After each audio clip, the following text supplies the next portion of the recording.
جو بچے ہیں سنگ سمیٹ لو، از قلم فرحت اشتیاق۔ پاپا، آپ بھی ذہن کی طرح مجھ ہی کو قصوروار سمجھ رہے ہیں۔ پاپا، آپ خود کو مظلوم اور بے قصور ثابت کرنے کی مکاری کرتا وہ بد کردار شخص نہ جانے اور کیا کہنا چاہتا تھا، مگر شہریار خان نے اسے اس کی بات مکمل نہیں کرنے دی تھی۔ مت کہو مجھے پاپا، تم آج سے یہ حق ہمیشہ کے لیے کھو چکے ہو۔ اپنے نفس کا غلام، اپنے ہی گھر کی عزت پر ڈاکہ ڈالنے والا میرا بیٹا کبھی نہیں ہو سکتا۔ شہریار خان کی چیخ نے ان کے گھر کے در و دیوار کو ہلا دیا تھا۔ پاپا، آپ مجھ سے سچائی سنے بغیر مجھے کیسے مجرم قرار دے سکتے ہیں؟ میری بات تو آپ کو سننی چاہیے پاپا۔ جھوٹ پر جھوٹ بولتا سکندر پتہ نہیں شہریار خان سے کیا کیا کہہ رہا تھا، اور شہریار خان جواب میں اسے کیا کہہ رہے تھے۔ اسے کچھ سنائی نہیں دے رہا تھا۔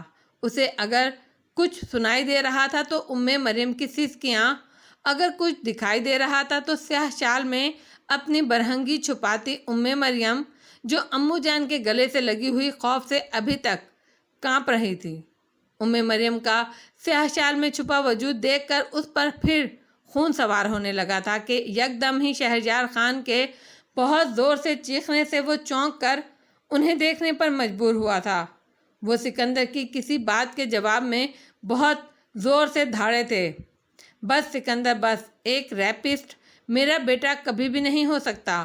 میں تمہیں ابھی اور اسی وقت اپنے گھر سے نکل جانے کا حکم دیتا ہوں۔ میں تمہیں اپنے گھر، اپنی دولت، اپنی جائیداد اور اپنی زندگی سے بے دخل کرتا ہوں، اور میں وصیت کرتا ہوں کہ میرے مرنے پر بھی تمہیں میرے گھر میں قدم رکھنے کی اجازت نہ دی جائے۔ تم ابھی اور اسی وقت میرے گھر سے نکل جاؤ۔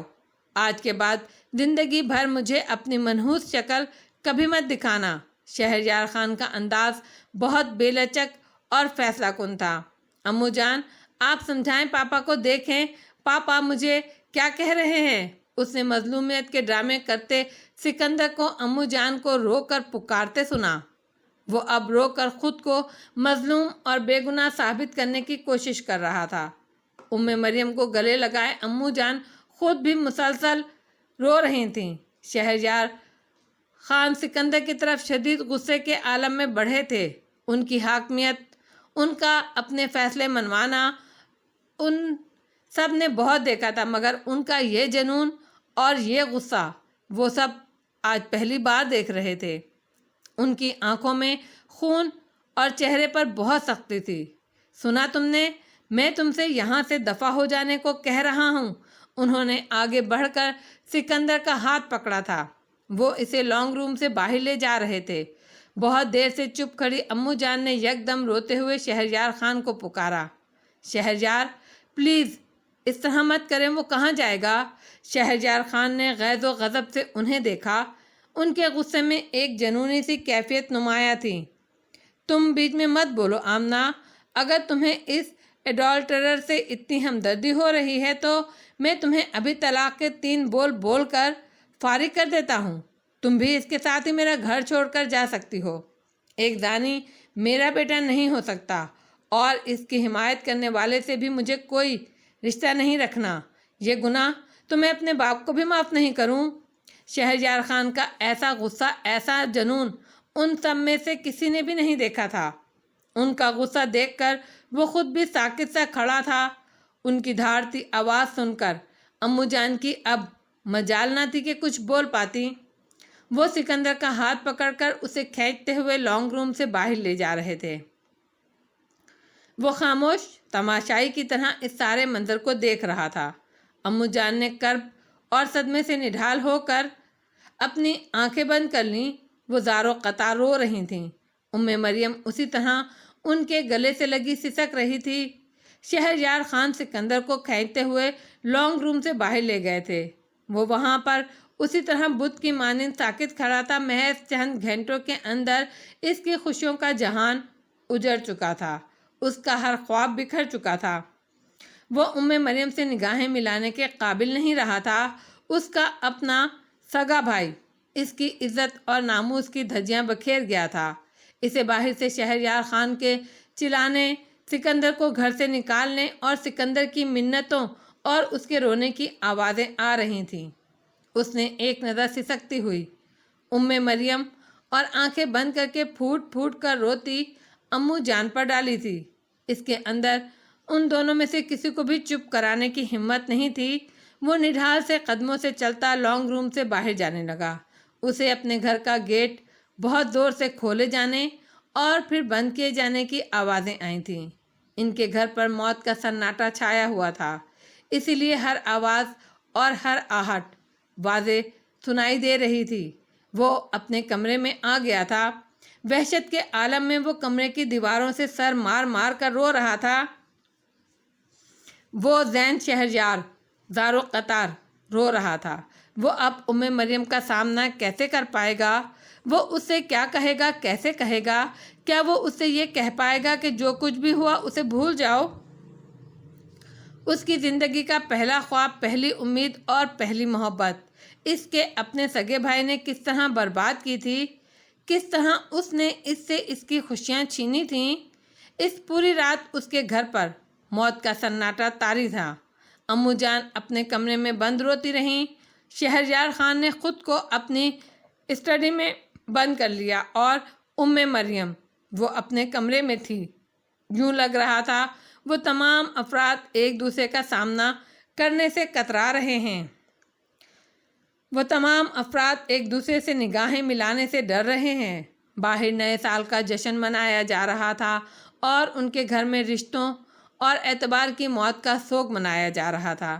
جاتا ہوا سال اس سے اس کی زندگی کی پہلی خوشی، پہلی ہنسی اور اس کی زندگی چھین کر لے جا رہا تھا۔ صبح ہو چکی تھی مگر اس میں سکت نہ تھی کہ اپنے کمرے سے باہر نکلنے کی، مریم کا سامنا کرنے کی۔ اپنے نام کی انگوٹھی اسے پہنا کر اس نے زندگی بھر کے لیے اس کی حفاظت اور خوشیوں کی ذمہ داری قبول کی تھی۔ وہ اپنے ہی گھر پر اسے تحفظ فراہم نہ کر سکا تھا، اس کی عزت اور آبرو کی رکھوالی نہ کر سکا تھا۔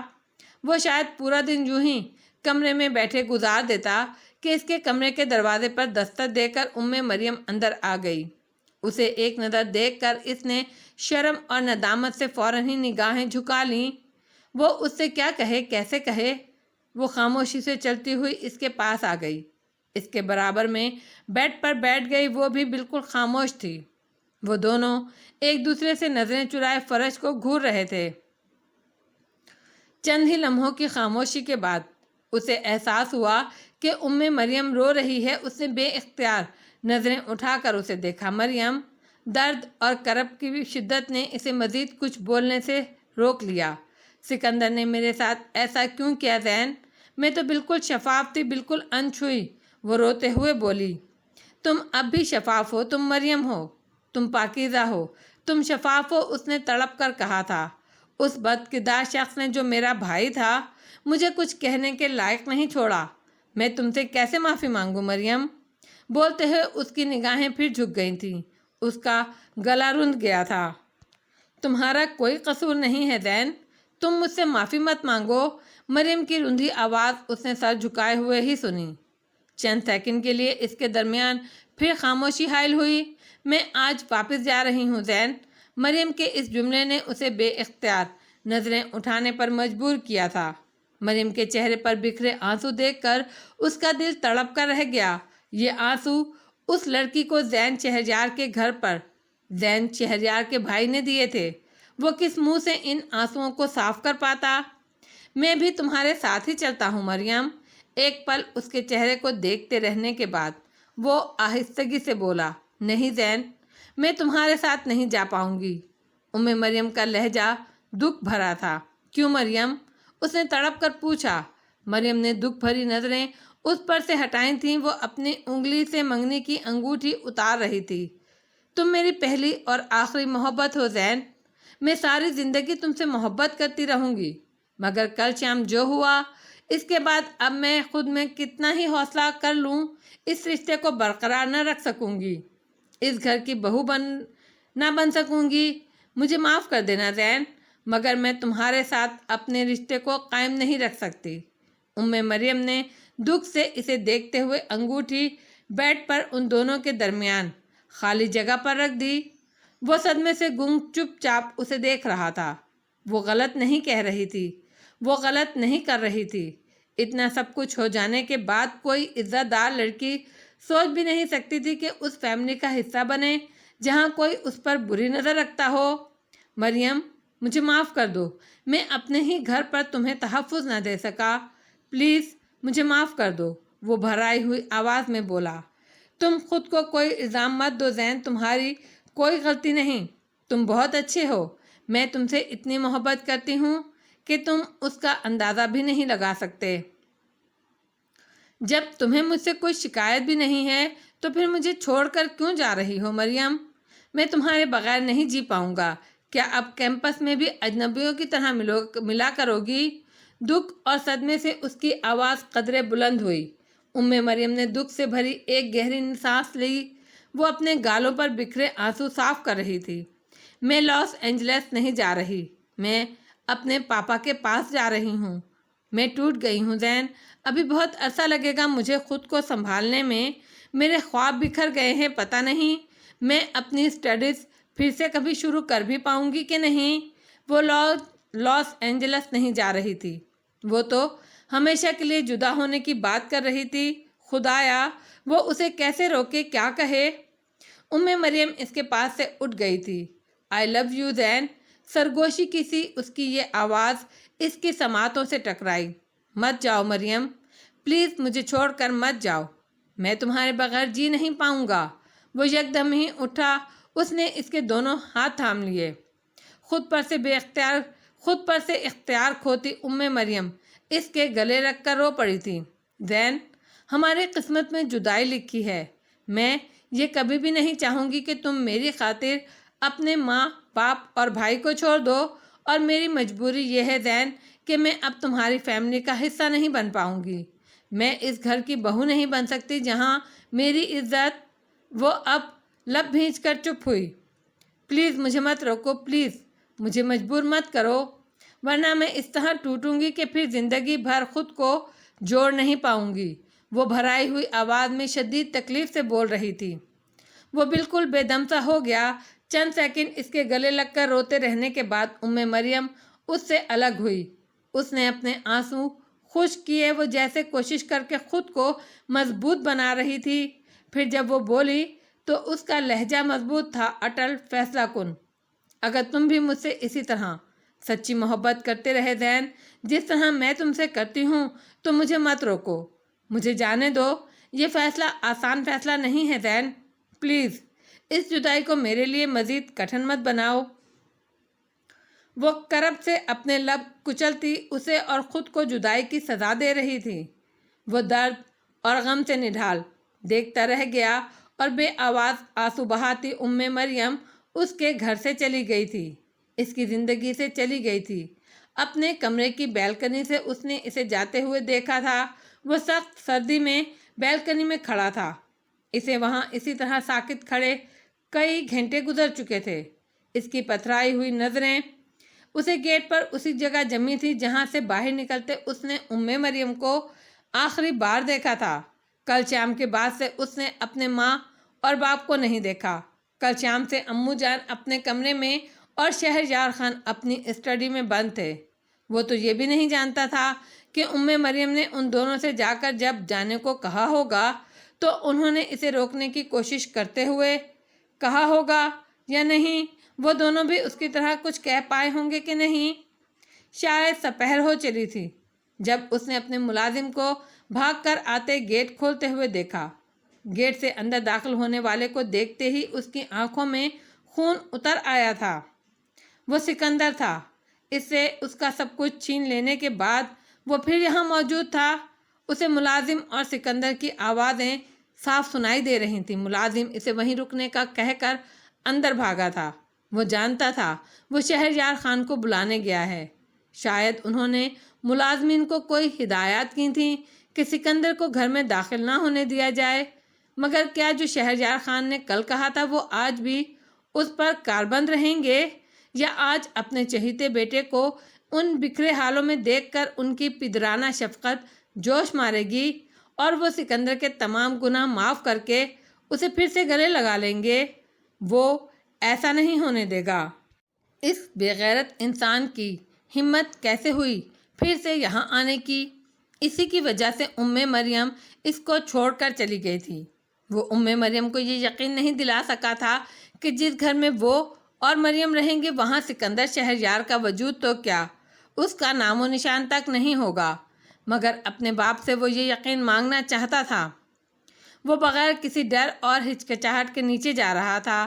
اگر اس کا باپ سکندر کو گھر میں داخل ہونے دیتا ہے تو باپ سے وہ دو بدو بات کرنے، ان سے یہ کہنے کہ سکندر کے لیے ان کا غصہ بس ایک دن کے لیے تھا، اتنی آسانی سے انہوں نے اپنے ولی عہد کو دل کے ہاتھوں مجبور ہو کر واپس گھر میں داخلے کی اجازت دے دی۔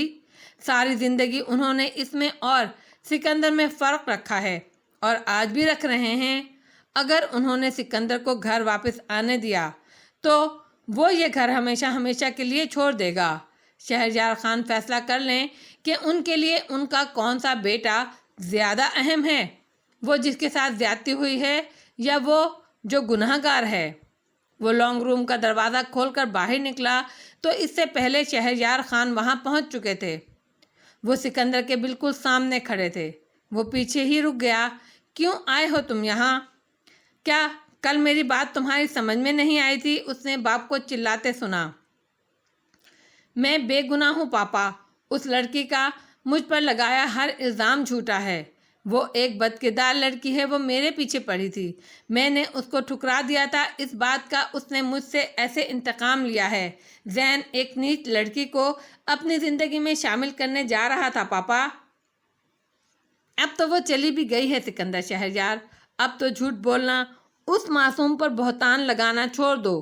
وہ تو اپنی صفائی دینے یہاں رکی تک نہیں، اب کیوں کر رہے ہو اس کے خلاف یہ گھٹیا الزام تراشی؟ بھائی ایسے ہوتے ہیں؟ مجھے تو بھائی کے نام سے، اس رشتے سے نفرت ہو گئی ہے۔ اس کے اندر سے سختی محبت شدت سے رو پڑی تھی۔ وہ شدید ترین نفرت کے عالم میں سکندر کو جھوٹ پر جھوٹ اور بکواس پر بکواس کرتے سن رہا تھا۔ کہہ چکے تم؟ شہریار خان نے سخت اور بے لچک لہجے میں اس سے پوچھا۔ ان کے چہرے کی سختی سے اسے یہ اطمینان ملا تھا کہ وہ اپنے کل کے فیصلے پر قائم ہیں۔ میرا فیصلہ آج بھی وہی ہے جو کل شام تھا۔ بہت امیدیں وابستہ کی تھی میں نے تم سے، بہت خواب دیکھے تھے تمہارے لیے، مگر اپنی ہونے والی بھابھی کی عزت پر ہاتھ ڈال کر تم میری نظروں سے ہمیشہ ہمیشہ کے لیے گر چکے ہو سکندر۔ میرے دل اور میرے گھر میں اب تمہاری کوئی جگہ نہیں ہے۔ میں تمہیں عاق کر چکا ہوں۔ اب تمہارا جہاں دل چاہتا ہے جاؤ، جتنی دل چاہے عیاشیاں کرو، مگر اپنے پیسے سے، اپنے بلبوتے پر۔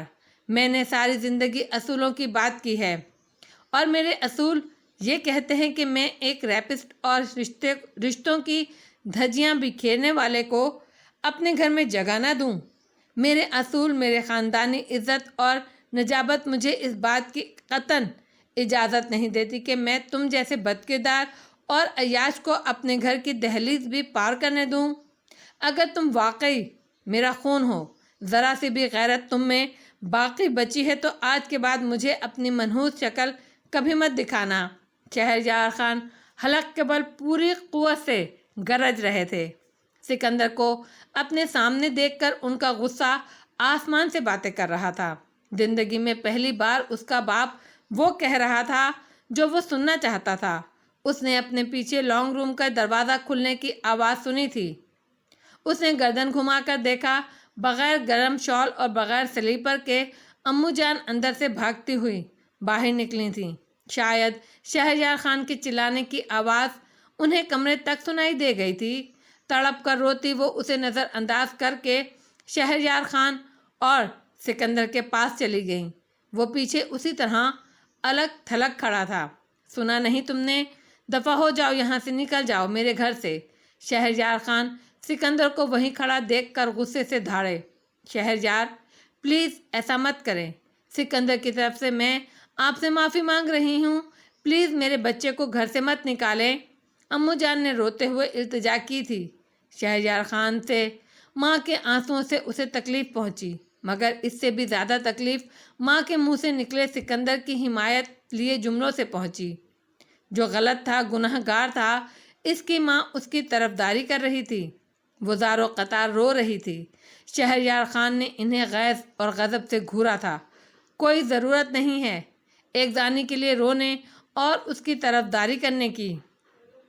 خبردار، جو میرے گھر میں اس ریپسٹ کے لیے ایک آنسو بھی بہایا گیا یا اس کی حمایت میں ایک لفظ بھی بولا گیا۔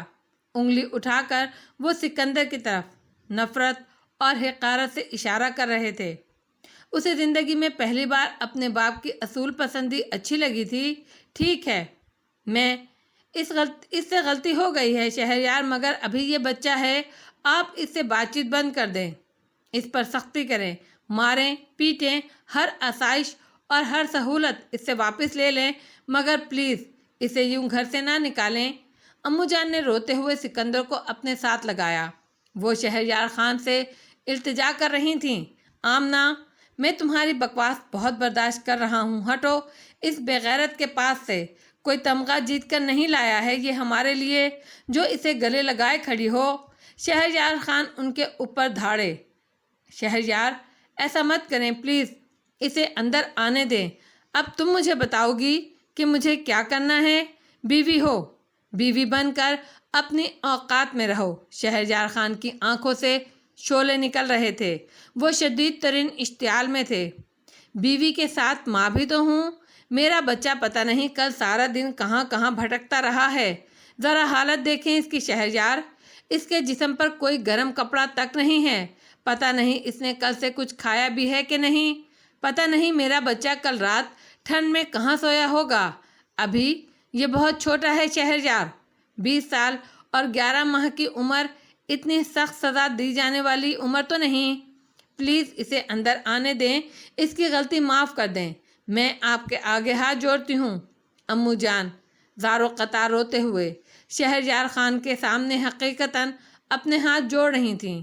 یہ اس گھر میں میرے جیتے جی واپس نہیں آئے گا۔ جب میں مر جاؤں گا تب تم اسے شوق سے واپس بلا لینا۔ شہریار خان سخت اور بے لچک انداز میں بولے۔ وہ غصے سے امو جان اور سکندر کو دیکھ رہے تھے۔ کیسے باپ ہیں آپ شہریار، کیسے باپ ہیں آپ؟ اتنی سنگ دلی، اتنی سختی، کوئی اپنی اولاد کو اتنی سخت سزا کیسے دے سکتا ہے، وہ بھی اتنی کم عمری میں؟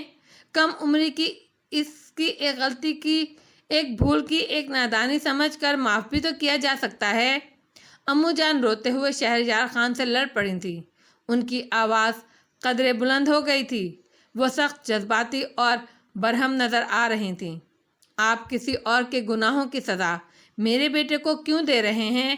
میرا بیٹا ابھی بہت چھوٹا ہے، یہ بہت معصوم ہے۔ اپنے باپ کے گناہوں کی سزا میرے بیٹے کو مت دیں شہریار۔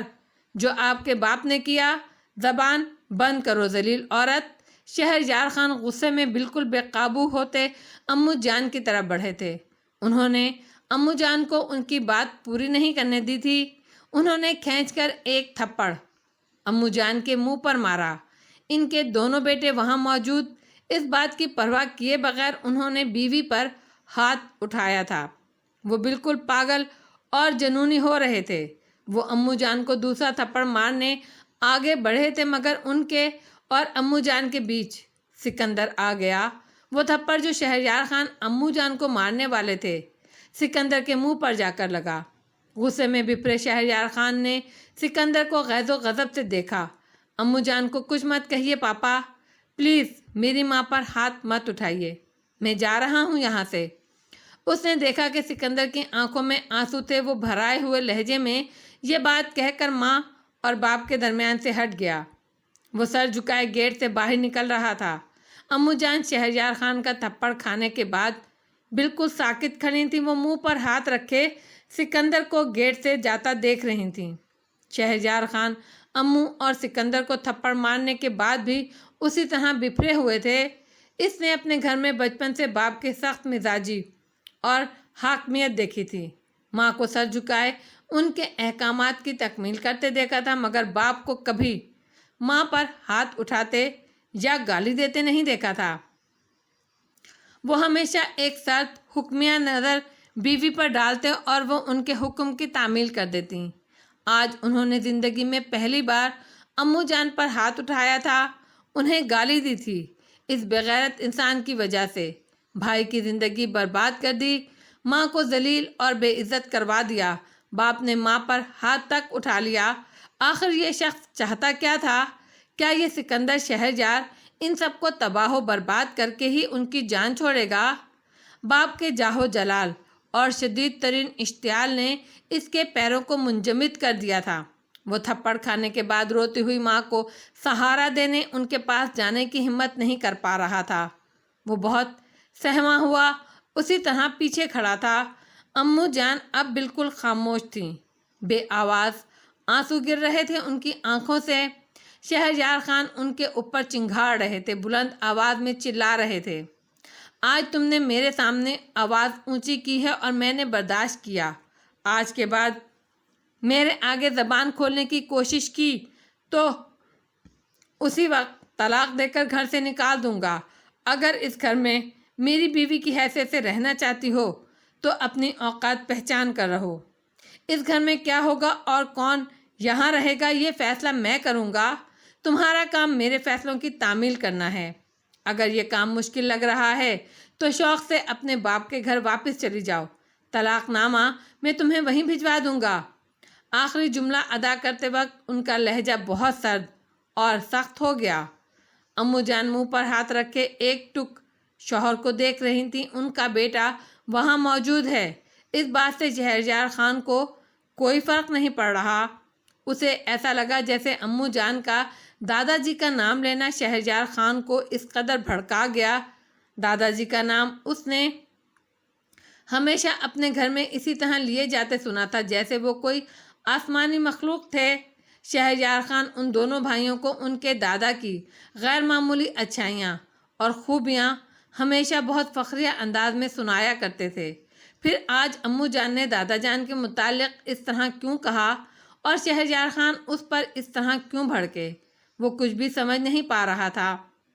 شہریار خان وہاں سے پیر پٹکتے شدید غصے کے عالم میں چلے گئے تھے۔ وہ بھی وہاں سے بالکل خاموشی سے لوٹ گیا۔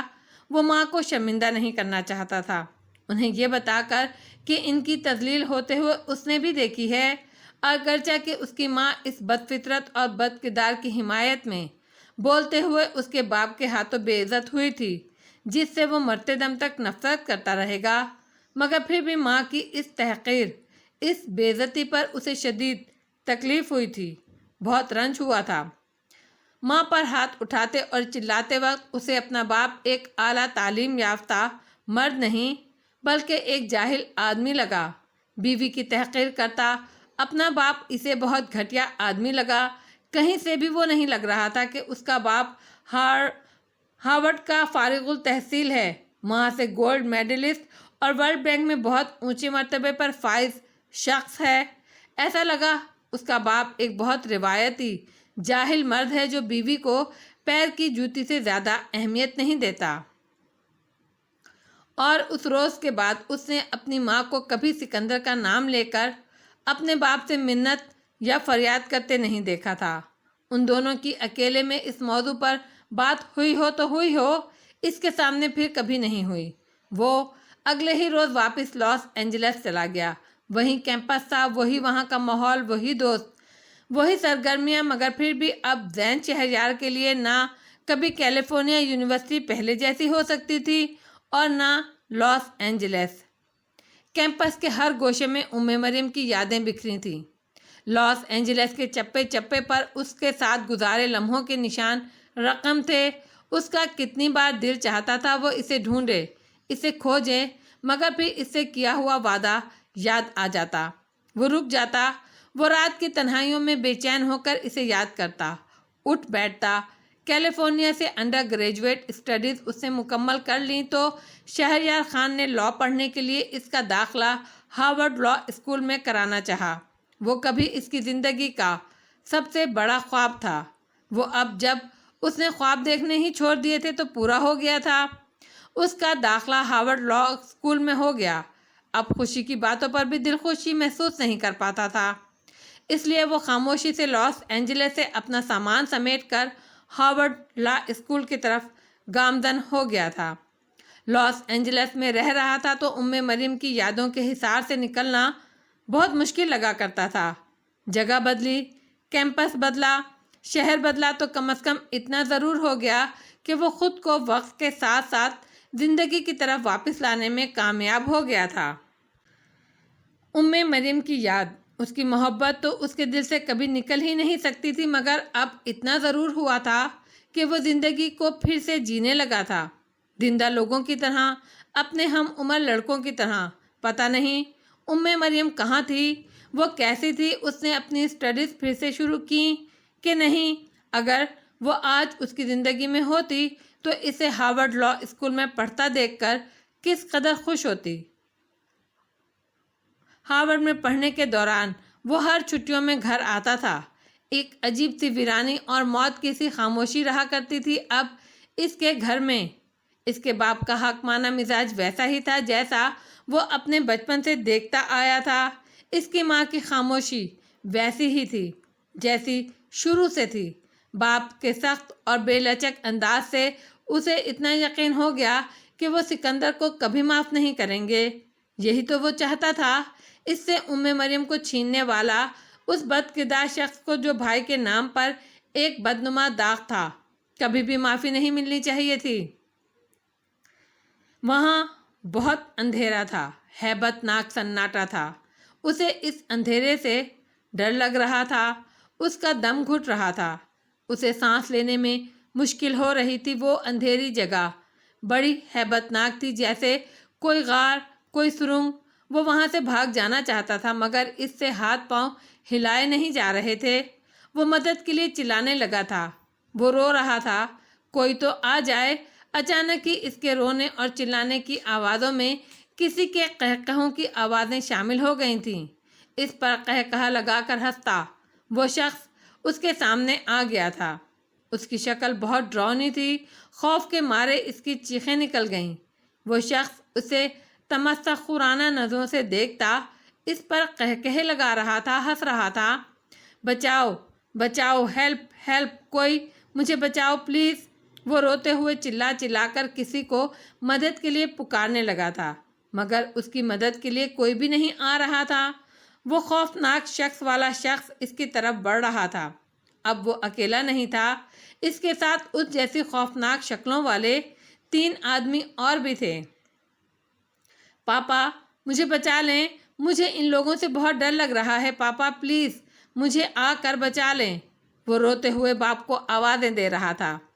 ایک ریپسٹ میرا بیٹا کبھی نہیں ہو سکتا۔ میرے گھر میں تم جیسے بد کردار اور بد فطرت انسان کی کوئی جگہ نہیں ہے۔ تم میرے لیے مر چکے ہو۔ اسے اس غار میں بہت دور اپنے پاپا نظر آئے تھے۔ نفرت بھری نگاہ اس پر ڈال کر انہوں نے اس سے منہ پھیر لیا۔ وہ اسے اس اندھیرے غار میں وہاں تنہا چھوڑ کر چلے گئے تھے۔ خوف کے مارے اس کی چیخیں نکل رہی تھیں، وہ چلا چلا کر رو رہا تھا۔ وہ ہاتھ پاؤں ہلانے کی کوشش کرتا، خود اپنے آپ کو ان خوفناک لوگوں کے شکنجے سے بچانے کی کوشش کر رہا تھا۔ یکدم ہی ان میں سے ایک نے اس کے منہ پر مضبوطی سے ہاتھ رکھ دیا۔ وہ زور زور سے قہقہے لگا کر ہنس رہا تھا۔ اس کی بے بسی کا تماشا دیکھتے اس کے باقی ساتھی بھی زور زور سے ہنس رہے تھے۔ اس کی سانس گھٹ رہی تھی، اس کا دم گھٹ رہا تھا۔ اب نہ وہ چلا سکتا تھا، نہ کسی کو مدد کے لیے پکار سکتا تھا۔ وہ مر رہا تھا۔ وہ اپنے جسم سے بہتے خون کو دیکھ رہا تھا۔ اس کا سارا خون بہہ جائے گا، وہ مر جائے گا، مر جائے گا۔ وہ پسینے میں شرابور تھا۔ وہ سوتے میں بچاؤ، بچاؤ چلا رہا تھا۔ اس کے حلق سے ایسے آوازیں نکل رہی تھیں جیسے اس کا گلا گھونٹا جا رہا ہو اور وہ سانس لینے کی کوشش کر رہا ہو۔ یکدم ہی اس کی آنکھ کھلی تھی۔ اسے اے سی کی ٹھنڈک کے باوجود سر سے پاؤں تک پسینے آ رہے تھے۔ کئی سیکنڈ وہ آنکھیں کھولے بیڈ پر یوں لیٹا رہا جیسے اسے ابھی بھی یہ پتہ نہ چلا ہو کہ وہ خواب دیکھ رہا تھا۔ اس کے پورے جسم پر لرزش طاری تھی۔ اسے جیسے اپنے کمرے کے اندھیرے سے شدید وحشت ہوئی تھی۔ اس نے لیٹے لیٹے ہی ہاتھ بڑھا کر لیمپ روشن کیا۔ لیمپ روشن کرتے اس کے ہاتھ باقاعدہ کانپ رہے تھے۔ وہ کھینچ کھینچ کر سانس لے رہا تھا۔ گھٹن اور اندھیرے سے گھبرا کر وہ فوراً بیڈ سے اٹھا تھا۔ اس نے اپنے کمرے کی تمام لائٹس آن کر دیں، پردے ہٹا کر تمام کھڑکیاں کھول دیں۔ اسے یاد آ گیا وہ اس وقت امریکہ کی کسی سڑک پر نہیں تھا، اسے کسی نے گھر سے نہیں نکالا تھا، وہ دوحہ میں واقع اپنے فلیٹ میں تھا۔ کھینچ کھینچ کر سانس لیتے اس نے گھڑی میں وقت دیکھا، رات کے 2 بج رہے تھے۔ اس نے خود کو اوپر سے نیچے تک دیکھا، اس کے نہ کہیں سے خون بہہ رہا تھا نہ کہیں چوٹ لگی تھی، پھر بھی اسے اپنے پورے جسم میں درد کی ٹیسیں اٹھتی محسوس ہو رہی تھیں۔ وہ نڈھال سے انداز میں صوفے پر بیٹھا تھا، اس کا حلق بالکل خشک ہو رہا تھا۔ اپنے قدموں کو گھسیٹتا وہ کمرے سے نکلا، کچن میں آیا، بغیر رکے اس نے 4 گلاس پانی کے پیے۔ اس کا واپس اپنے کمرے میں جانے کا دل نہیں چاہ رہا تھا، وہاں جانے سے اسے وحشت ہو رہی تھی۔ اپنے لیونگ روم میں آ کر بیٹھ گیا۔ اس نے بہت تیز آواز میں ٹی وی آن کر لیا تھا۔ جس روز سے اٹلی سے آیا تھا ایک رات بھی سو نہیں پایا تھا۔ اتنی راتوں تک نیند نہ آنے سے اسے بہت مزمحل کر دیا تھا۔ وہ اپنے دفتری کاموں کی انجام دہی میں مشکل محسوس کر رہا تھا۔ تنگ آ کر کل رات اس نے نیند لانے کے لیے ڈاکٹر کی تجویز کردہ گولیاں لے لیں۔ وہ گولیاں نیند لائی تھیں، مگر ہمیشہ کی طرح اس کے ڈراؤنے خواب بھی ساتھ لائی تھیں۔ اسے یہ گولیاں لیے اور یہ ڈراؤنا خواب دیکھے اتنے دن گزر گئے تھے کہ ایک خوش فہمی سی دل میں پیدا ہو گئی تھی کہ شاید اس کے ان ڈراؤنے خوابوں نے آخر کار اس کا پیچھا چھوڑ دیا ہے۔ آخری بار اس نے یہ خواب روم میں تب دیکھا تھا جب خود کو خوش ہونے پر اور ہنسنے پر سزا دینے کے لیے اس نے از خود یہ خواب دیکھنا چاہا تھا۔ کولوسیم سے واپس آنے کے بعد اپنے ہوٹل روم میں جاتے ہی اس نے یہی گولیاں لی تھیں اور خود کو سزا دینے کے لیے سونے لیٹ گیا تھا۔ اس کے بعد وہ روم میں جب جب سویا قدرتی نیند سویا، اور یہ خواب تو یوں آنکھوں سے دور ہوا جیسے اسے 12 سالوں سے ڈرا ہی نہیں رہا تھا۔ پھر آج کیوں ٹی وی کی تیز آواز بھی اس کے اندر کے سناٹوں کو توڑ نہیں پا رہی تھی۔ کیا ہوا، تم سوئے نہیں؟ بہت فکر مند یہ آواز اس کے عقب میں گونجی۔ اس نے سر گھما کر دیکھا، وہاں پر کوئی بھی نہیں تھا۔ تم چاہو تو میں تھوڑی دیر تمہارے ساتھ بیٹھ کر باتیں کر سکتی ہوں۔ وہاں پر کوئی بھی نہیں تھا، پھر بھی اس کے بالکل نزدیک یہ دل نشین آوازیں گونج رہی تھی جیسے وہ یہیں بالکل پاس بیٹھی تھی۔ زندگی بہت خوبصورت ہے، خوشی کو، رنگوں کو اور زندگی کو اپنے اندر محسوس تو کر کے دیکھو۔ صوفے پر وہ اس کے پاس آ کر بیٹھ گئی تھی۔ وہ نرم لہجے میں بول رہی تھی، خوش ہونے کے لیے وجہ ڈھونڈو گے تو کبھی خوشی نہیں ہو سکے گی۔ میری زندگی میں بھی ایسا بہت کچھ ہے جسے اگر میں ہر وقت سوچنا شروع کر دوں تو ایک لمحے کے لیے بھی خوش نہیں رہ سکتی، مگر تم دیکھتے ہو میں کتنا خوش رہتی ہوں۔ اس کا نرم لہجہ اتنا دل نشین تھا کہ بے ساختہ اس نے سر اسبات میں ہلایا۔ ریموٹ سے ٹی وی آف کر کے وہ صوفے پر لیٹ گیا۔ اسے اپنے تصور میں فلور کشن اپنے صوفے کے پاس لا کر رکھتی نظر آ رہی تھی۔ وہ زندگی بہت خوبصورت ہے سکندر۔ وہ صوفے پر لیٹا تھا اور اسے کارپیٹ پر وہ اپنے صوفے سے بالکل نزدیک بیٹھی نظر آ رہی تھی۔ اس کا نرمی، خلوص اور محبت لیا لہجہ اس کی تکلیف کو کم کر رہا تھا۔ کچھ دیر پہلے جس طرح وہ سانس گھٹتی محسوس کر رہا تھا اب محسوس نہیں ہو رہی تھی۔ اس کے کانوں میں خود اس کی اپنی آواز گونجی تھی، آج میں سینورینا لیزا محمود اور ان کی پینٹنگز کو سوچتے ہوئے سوؤں گا۔ اسے اپنے ہاتھ کے اوپر اس کا لمس محسوس ہو رہا تھا۔ وہ اس کے ہاتھ پر مرہم لگا رہی تھی۔ اس نے آنکھیں بند کر لی تھیں۔ اتنی خوبصورت چیزیں سوچو گے تب تو نیند بھی خوب پرسکون آئے گی اور خواب بھی بڑے حسین نظر آئیں گے۔ وہ آنکھیں بند کیے مسکرایا۔ اسے نیند ابھی بھی نہیں آئی، مگر اس کی بے سکونی اور اضطراب تھم گیا تھا۔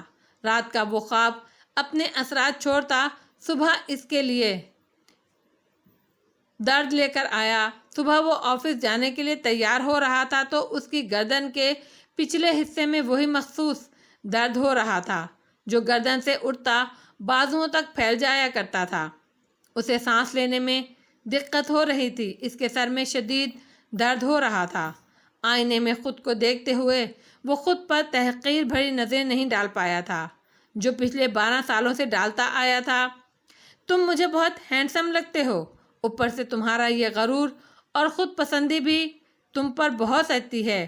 مجھے تمہارا چہرہ، خاص طور پر تمہاری آنکھیں بہت پرکشش لگتی ہیں۔ وہ اپنے چہرے کے نقوش کو آئینے میں بغور دیکھنے لگا۔ وہ اپنی آنکھوں کو بہت غور سے دیکھ رہا تھا۔ تمہیں پتہ ہے سینور سکندر، تم بہت ہینڈسم ہو۔ پتہ نہیں مگر ہر بار تمہیں دیکھ کر اپالو کا خیال دل میں آتا ہے۔ اپنے چہرے کے نقوش شیشے میں دیکھتے اسے آئینے میں وہ نظر آنے لگی تھی۔ لبوں پر شرارت بھری مسکان لیے وہ اسے دیکھ رہی تھی۔ بیلا بے اختیار اس کے لبوں سے نکلا تھا۔ اس کے لبوں پر ایک مدھم سی مسکان آئی۔ وہ آئینے میں اپنے مسکراتے ہوئے چہرے کو تعجب سے دیکھ رہا تھا۔ وہ کمرے سے نکل کر باہر آ گیا۔ وہ عادتاً بغیر ناشتے کے گھر سے نکل رہا تھا۔ خود کو نظر انداز کرنے اور سزا دینے کی اپنی عادت کے پیش نظر دل نہیں چاہ رہا تھا، پھر بھی تھوڑا سا کھا لو۔ کچن کے پاس سے آتی اس آواز پر اس کے قدم ٹھٹک کر رک گئے۔ منع مت کرو، تم نے کھانا بہت کم کھایا تھا۔ یہ چیز آملیٹ کھاؤ، میں نے خاص طور پر تمہارے لیے بنایا ہے۔ تکلیف کی وجہ سے اس نے گردن نہیں گھمائی جا رہی تھی۔ وہ پورے کا پورا مڑا۔ اسے ایسا لگا جیسے وہ اس کے کچن میں کھڑی ہے۔ وہ وہاں نہیں تھی مگر وہ وہاں محسوس ہو رہی تھی۔ فکر سے اسے دیکھتی، اس کی خاطر اپنا سکون اور آرام قربان کرتی ہوئی۔ تمہاری زندگی اتنی بے وقت اور بے مول نہیں ہے سکندر، کسی اور کو فرق پڑے نہ پڑے، لیکن اگر تمہیں کچھ ہو گیا تو مجھے بہت تکلیف ہوگی۔ وہ جیسے کسی طاقت کے زیر اثر کھینچتا کچن میں آ گیا۔ اس نے فریج سے دودھ نکالا تھا اور کارن فلیکس کا ڈبہ اٹھا لیا۔ پیالہ اور چمچ اپنے سامنے رکھا۔ وہ اب گھر سے ناشتہ کر کے آفس جانا چاہتا تھا۔ وہ اپنے آفس میں تھا۔ وہ ہمیشہ ہی کی طرح کاموں میں گم، رات کا خواب اور اعصابی درد اس پر پھر حاوی ہو رہے تھے۔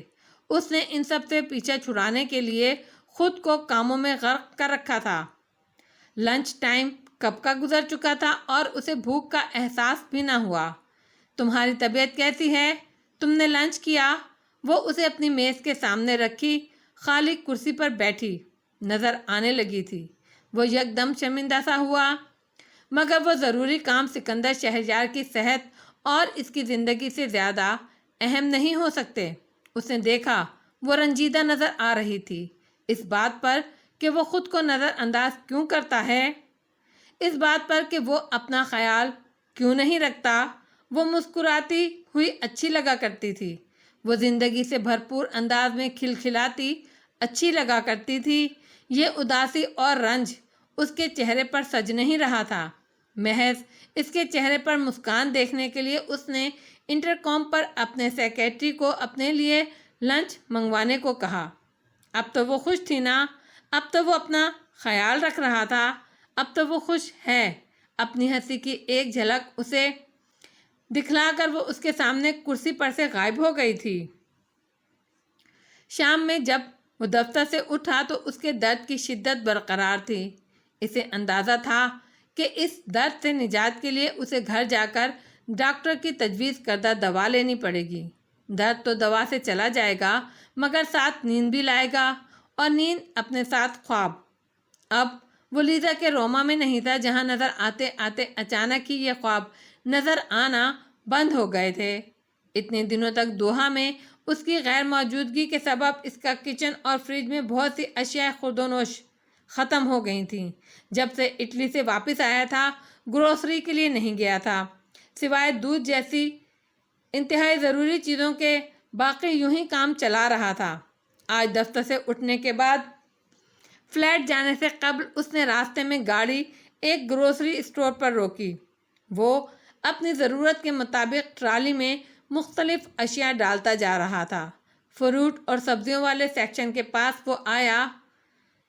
وہ چند سبزیاں لینا چاہتا تھا۔